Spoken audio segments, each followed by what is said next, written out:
ವಿರುದ್ಧ back to back ಮ್ಯಾಚ್ಗಳನ್ನು ಸೋತರೂ ಕೂಡ ಪಾಕಿಸ್ತಾನದ ಪ್ಲೇಯರ್ಗಳು ಆನ್ ಫೀಲ್ಡ್ನಲ್ಲಿ ಮಂಗಾಟವನ್ನು ಮಾತ್ರ ಬಿಟ್ಟಿರಲಿಲ್ಲ.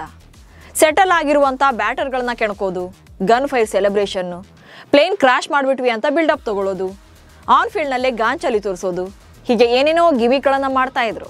ಹೀಗೆ ಅತಿಯಾಗಿ ಆಡಿದವರಿಗೆ BCCI ಸರಿಯಾಗಿ ಬಿಸಿ ಮುಟ್ಟಿಸ್ತಾ ಇದೆ. ಪಾಕ್ನ ಇಬ್ಬರು ಆಟಗಾರರು ಬ್ಯಾನ್ ಆಗುವಂಥ ಭೀತಿಯಲ್ಲಿದ್ದಾರೆ. ಅಷ್ಟಕ್ಕೂ ಏನಾಯ್ತು ಅನ್ನೋ ಬಗ್ಗೆ ಈ ವಿಡಿಯೋದಲ್ಲಿ ಮಾಹಿತಿಯನ್ನು ಕೊಡ್ತೇನೆ. ನಾನು ಶಾಂತ, ನೀವು ಸುದ್ದಿಯಾನದ ಸಬ್ಸ್ಕ್ರೈಬರ್ ಆಗೋದಕ್ಕೆ ಮರಿಬೇಡಿ. ಏಷ್ಯಾ ಕಪ್ ಟೂರ್ನಿಯಲ್ಲಿ ಅಜೇಯವಾಗಿ ಫೈನಲ್ಗೆ ಲಗ್ಗೆಯಿಟ್ಟಿರುವಂಥ ಟೀಮ್ ಇಂಡಿಯಾ ಚಾಂಪಿಯನ್ ಪಟ್ಟಕ್ಕೆ ಏರುವಂಥ ಫೇವರೆಟ್ ಟೀಮ್ ಆಗಿದೆ. ಆದರೆ ಭಾರತದ ವಿರುದ್ಧ 2 ಸಲ ಸೋತರೂ ಕೂಡ ಪಾಕಿಸ್ತಾನ ಆಟಗಾರರು ಮಾತ್ರ ತಮ್ಮ ನರಿಬುದ್ಧಿಯನ್ನು ಬಿಡ್ತಾ ಇಲ್ಲ. ಭಾರತದ ವಿರುದ್ಧ ಪದೇ ಪದೇ ಸೋಲ್ತಿದ್ದೇವೆ ಎನ್ನುವಂಥ ಫ್ರಸ್ಟ್ರೇಷನ್ ಒಂದು ಕಡೆ, ತಮ್ಮದೇ ಅಭಿಮಾನಿಗಳಿಂದ ಮಂಗಳಾರತಿ ಮಾಡಿಸ್ಕೊಳ್ಬೇಕಾದಂಥ ಟೆನ್ಷನ್ ಇನ್ನೊಂದು ಕಡೆ. ಹೀಗಾಗಿ ಇದನ್ನೆಲ್ಲ ಪ್ಯಾಚಪ್ ಮಾಡಬೇಕು ಅಂತಾನೆ ಪಾಕಿಸ್ತಾನಿ ಆಟಗಾರರು ಮೈದಾನದಲ್ಲೇ ಹುಚ್ಚಾಟಗಳನ್ನು ಮಾಡಿದ್ರು. ಹ್ಯಾರಿಸ್ ರೌಫ್ ಮತ್ತು ಸಾಯಿಫ್ಜಾದ ಫರ್ಹಾನ್ ಬಿಲ್ಡಪ್ ತಗೊಂಡಿದ್ರು. ಈಗ ಇದೇ ಪ್ಲೇಯರ್ಗಳ ಬುಡಕ್ಕೆ ಬೆಂಕಿ ಬಿದ್ದಿದೆ. ರೌಫ್ ಮತ್ತು ಫರ್ಹಾನ್ ವಿರುದ್ಧ BCCI ದೂರು. ಸೆಪ್ಟೆಂಬರ್ 21ರಂದು ನಡೆದಂತ ಭಾರತ ವರ್ಸಸ್ ಪಾಕಿಸ್ತಾನ ನಡುವಿನ ಸೂಪರ್ 4 ಪಂದ್ಯದ ವೇಳೆ ಹ್ಯಾರಿಸ್ ರೌಫ್ ಮತ್ತು ಸಾಯಿಫ್ಜಾದ ಫರ್ಹಾನ್ ಅತಿಯಾಗಿ ವರ್ತಿಸಿದ್ರು. ದುಬೈ ಇಂಟರ್ನ್ಯಾಷನಲ್ ಸ್ಟೇಡಿಯಂನಲ್ಲಿ ನಡೆದ ಪಂದ್ಯದ ವೇಳೆ ಹ್ಯಾರಿಸ್ ರೌಫ್ ಕೈ ಸನ್ನೆಯೊಂದಿಗೆ ಭಾರತೀಯರನ್ನು ಅಣಕಿಸಿದ್ದ.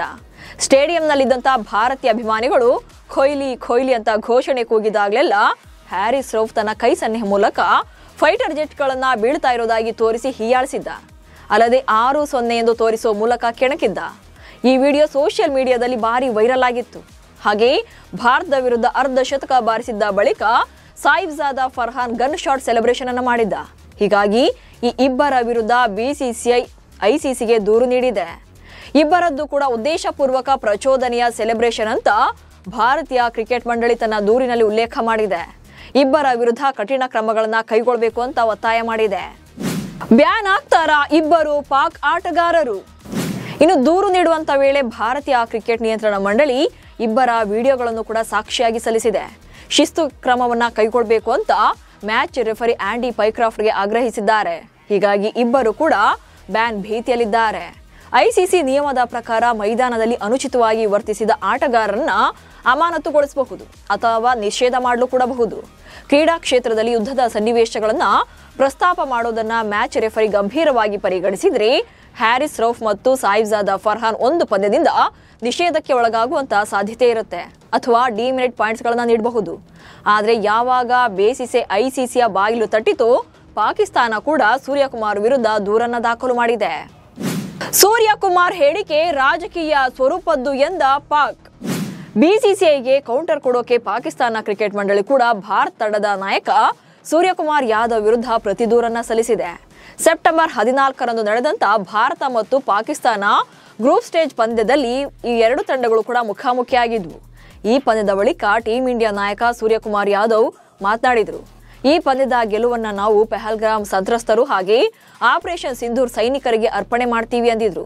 ಈ ಕುರಿತು ಪಾಕಿಸ್ತಾನ ಕ್ರಿಕೆಟ್ ಮಂಡಳಿ ಸೂರ್ಯನ ವಿರುದ್ಧ ಪ್ರತಿದೂರನ್ನ ದಾಖಲು ಮಾಡಿದೆ. ಸೂರ್ಯ ನೀಡಿರುವಂತಹ ಹೇಳಿಕೆ ರಾಜಕೀಯ ಸ್ವರೂಪದ್ದು ಅಂತ ತನ್ನ ದೂರಿನಲ್ಲಿ ಆರೋಪ ಮಾಡಿದೆ. ಹೀಗೆ ದೂರು ಪ್ರತಿದೂರಿನ ನಡುವೆ PCB ಅಧ್ಯಕ್ಷ ಕೂಡ ಚೀಪ್ ಗಿಮಿಕ್ ಮಾಡಿದ್ದಾನೆ. PCB ಅಧ್ಯಕ್ಷ ನಖ್ವಿಯಿಂದಲೂ ಅಧಿಕ ಪ್ರಸಂಗ. ಪ್ಲೇಯರ್ಗಳೇನೋ ಅಧಿಕ ಪ್ರಸಂಗಿಗಳ ತರ ಆನ್ ಫೀಲ್ಡ್ ನಲ್ಲಿ ಹಿಂಗಾಂಚಾಲಿ ತೋರಿಸಿದ್ರು. ಹೋಗ್ಲಿ PCB ಅಧ್ಯಕ್ಷನಾದ್ರೂ ನೆಟ್ಗಿರ್ದಾನ ಅಂದ್ರೆ ನೋವೇ ಚಾನ್ಸೇ ಇಲ್ಲ. ಆತನೇ ಚೈಲ್ಡಿಶ್ ತರ ಬಿಹೇವ್ ಮಾಡಿದ್ದಾನೆ. ಏಷ್ಯನ್ ಕ್ರಿಕೆಟ್ ಕೌನ್ಸಿಲ್ ಮತ್ತು ಪಾಕಿಸ್ತಾನ ಕ್ರಿಕೆಟ್ ಮಂಡಳಿಯ ಅಧ್ಯಕ್ಷನಾಗಿರುವಂತ ಮೊಯ್ಸಿನ್ ನಖ್ವಿ ಕೂಡ ತಮ್ಮ ಸೋಷಿಯಲ್ ಮೀಡಿಯಾದಲ್ಲಿ ಫುಟ್ಬಾಲ್ ದಂತಕತೆ ಕ್ರಿಸ್ಟಿಯಾನೋ ರೊನಾಲ್ಡೋ ಪ್ಲೇನ್ ಸೆಲೆಬ್ರೇಷನ್ ಸನ್ನೆಯ ಫೋಟೋವನ್ನ ಪೋಸ್ಟ್ ಮಾಡಿದ್ದಾನೆ.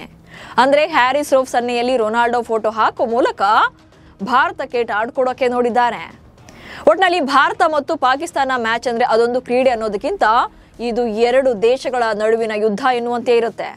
ಪ್ಲೇಯರ್ಗಳು, ಸ್ಟಾಫ್ಸ್ ಹಾಗೆ ಫ್ಯಾನ್ಸ್ ಹೀಗೆ ಎಲ್ಲರೂ ಕೂಡ ಅದೇ ಮೈಂಡ್ ಸೆಟ್ನಲ್ಲೇ ಇರ್ತಾರೆ. ಆದರೆ ಭಾರತೀಯರು ಮಾತ್ರ ಯಾವತ್ತೂ ತಮ್ಮ ಲಿಮಿಟನ್ನು ಕ್ರಾಸ್ ಮಾಡಿ ವರ್ತನೆ ಮಾಡಿಲ್ಲ ಆಟಗಾರರು. ಆದರೆ ಪಾಕಿಸ್ತಾನಿಯರು ಮಾತ್ರ ಆಟ ಆಡೋದನ್ನೇ ಮರೆತು ಮಿಕ್ಕಿದ್ದನ್ನೆಲ್ಲ ಮಾಡ್ತಾ ಇದ್ದಾರೆ. ಸೊ ಇಂಥವ್ರಿಗೆ ಬುದ್ಧಿ ಕಲಿಸಬೇಕು ಅಂದರೆ ಒಂದಿಬ್ರು ಬ್ಯಾನ್ ಆಗಲೇಬೇಕಿದೆ. ಸೊ ಅವಾಗಲಾದರೂ ಬುದ್ಧಿ ಕಲಿತಾರ ಅನ್ನೋದನ್ನ ನೋಡಬೇಕು. ನಿಮ್ಮ ಪ್ರಕಾರ ಹ್ಯಾರಿಸ್ ರೌಫ್ ಮತ್ತು ಫರ್ಹಾನ್ರನ್ನ ಬ್ಯಾನ್ ಮಾಡಬೇಕಾ ಅನ್ನೋ ಬಗ್ಗೆ ಕಮೆಂಟ್ಸ್ ಮೂಲಕ ತಿಳಿಸಿ. ಹಾಗೆ ಸುದ್ದಿಯನ್ನು ಫಾಲೋ ಮಾಡಿ. ನಮಸ್ಕಾರ.